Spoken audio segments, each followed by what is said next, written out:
মানবাধিকার দিবস উপলক্ষে তারেক রহমানের বাণী।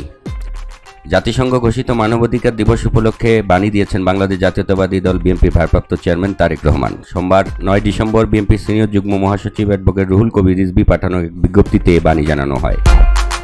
জাতিসংঘ 1950 সালে 10 ডিসেম্বরকে মানবাধিকার দিবস ঘোষণা করে সেই থেকে প্রতি বছর 10 ডিসেম্বর মানবাধিকার দিবস পালিত হয়ে আসছে। 2024 সালের আন্তর্জাতিক মানবাধিকার দিবসের প্রতিপাদ্য হল আমাদের অধিকার, আমাদের ভবিষ্যৎ এখনই।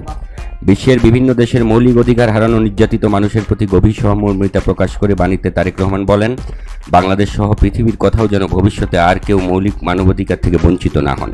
সেই লক্ষ্য বাস্তবায়নে একটি ন্যায়নিষ্ঠ ও জবাবদিহিমূলক রাষ্ট্র ব্যবস্থা গড়ার প্রত্যয় ব্যক্ত করেন। তারেক রহমান বলেন, আমাদের দেশ দীর্ঘ একদলীয় শাসনের কালো অধ্যায় পার করেছে, যখন মানুষের অধিকার হরণ করা হয়েছিল, গণতন্ত্রকে ধ্বংস করা হয়েছিল এবং রাষ্ট্র ব্যবস্থাকে ব্যক্তিগত ক্ষমতায়নের জন্য ব্যবহার করা হয়েছিল।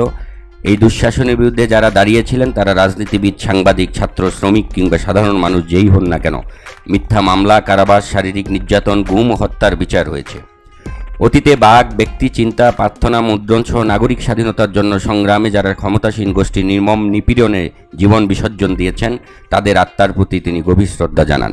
একই সঙ্গে যারা নির্যাতিত, নিপীড়িত তাদের প্রতিও গভীর সহমর্মিতা জানান তারেক রহমান। বাণীতে তারেক রহমান আরও বলেন, আজ আমরা এক নতুন যাত্রায় আছি। গণতন্ত্র পুনঃপ্রতিষ্ঠা ও মানবাধিকার সুরক্ষার যাত্রা। জাতিসংঘের সর্বজনীন মানবাধিকার ঘোষণার আলোকে আমাদের ভবিষ্যৎ রাষ্ট্র ব্যবস্থা এমন হতে হবে যেখানে মানুষের অধিকার সুরক্ষিত থাকবে এবং কেউ আর নিপীড়িত হবে না। মানবাধিকার দিবসের এবছরের প্রতিপাদ্য স্মরণ করিয়ে দিয়ে তিনি বলেন, মানবাধিকার লঙ্ঘনের বিরুদ্ধে আমাদের ঐক্যবদ্ধভাবে রুখে দাঁড়াতে হবে। এজন্য জনগণকে সচেতন ও সংগঠিত হয়ে ন্যায়ভিত্তিক রাষ্ট্র ব্যবস্থা প্রতিষ্ঠায় এগিয়ে আসতে হবে। তারেক রহমান বলেন, দেশের আপামর জনগণের নেত্রী বেগম খালেদা জিয়া দীর্ঘদিন কারাবন্দী। মিথ্যা মামলায় শাস্তিপ্রাপ্ত হয়ে যে নির্মম পরিস্থিতির শিকার হয়েছিলেন তা আমাদের ইতিহাসের এক কলঙ্কজনক অধ্যায়। এই অধ্যায় আমাদের স্মরণ করিয়ে দেয় যে অন্যায়ের বিরুদ্ধে প্রতিবাদ কখনো থেমে থাকা উচিত নয়। এই মুহূর্তে দেশের মানুষ ঐক্যবদ্ধ, মানবাধিকার সুরক্ষিত রেখে প্রকৃত গণতন্ত্র প্রতিষ্ঠার এই যাত্রায় সবার এগিয়ে আসতে হবে। জাতিসংঘ ঘোষিত মানবাধিকার দিবসে এটাই হোক আমাদের দৃঢ় অঙ্গীকার। তারেক রহমান আরও বলেন, এই মুহূর্তে দেশের মানুষ ঐক্যবদ্ধ, মানবাধিকার সুরক্ষিত রেখে প্রকৃত গণতন্ত্র প্রতিষ্ঠার এই যাত্রায় সবার এগিয়ে আসতে হবে।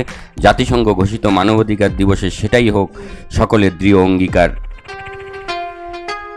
BOD Bangla news desk.